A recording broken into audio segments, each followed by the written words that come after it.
হুজুর আমার বিয়ের বয়স হয়েছে কিন্তু বাসা থেকে বিয়ে দিচ্ছে না। এই অবস্থায় আমার কি করা উচিত?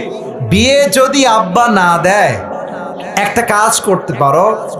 আজহারি সাহেবের ওয়াজ আছে, শায়েখ আহমদুল্লাহ হুজুরের ওয়াজ আছে, আমারও ওয়াজ আছে যে অল্প বয়সে বিয়ে করলে লাভ কি। তুমি এক কাজ করো, বা যখন তোমার আব্বা তোমার বাসায় আসবে, সুন্দর করে অল্প বয়সে বিয়ে করলে কি কি লাভ হয় ওয়াজটা সুন্দর করে বাজায় দিয়ে তুমি বাথরুমে চলে যাবা।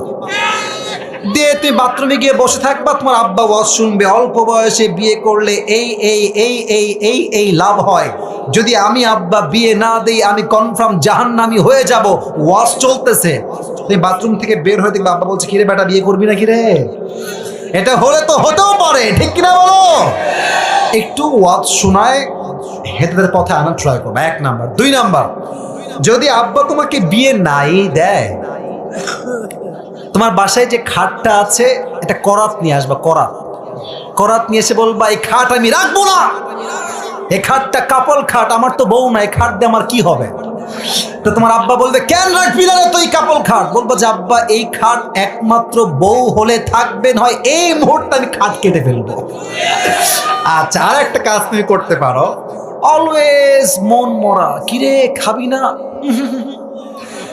কিরে বাহিরে যাবি না, সবকিছুতেই না, মন মরা, কাজে মন নাই, পড়ায় মন নাই, কোনো কিছুতেই মন নাই। বাপ বলবে, কি রে তোর কি লাগবে আব্বা, কি সমস্যা? বলছে আব্বা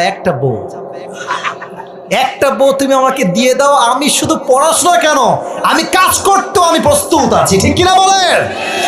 আর একটা কাজ তুমি করতে পারো, আব্বাকে ডেকে বলবা যে আব্বা, মানে বুঝায় বলা উচিত আসলে, আব্বা জানরা কেউ খারাপ না, এখানে আমার আব্বারা আছে, আব্বা কখনো খারাপ হয় না।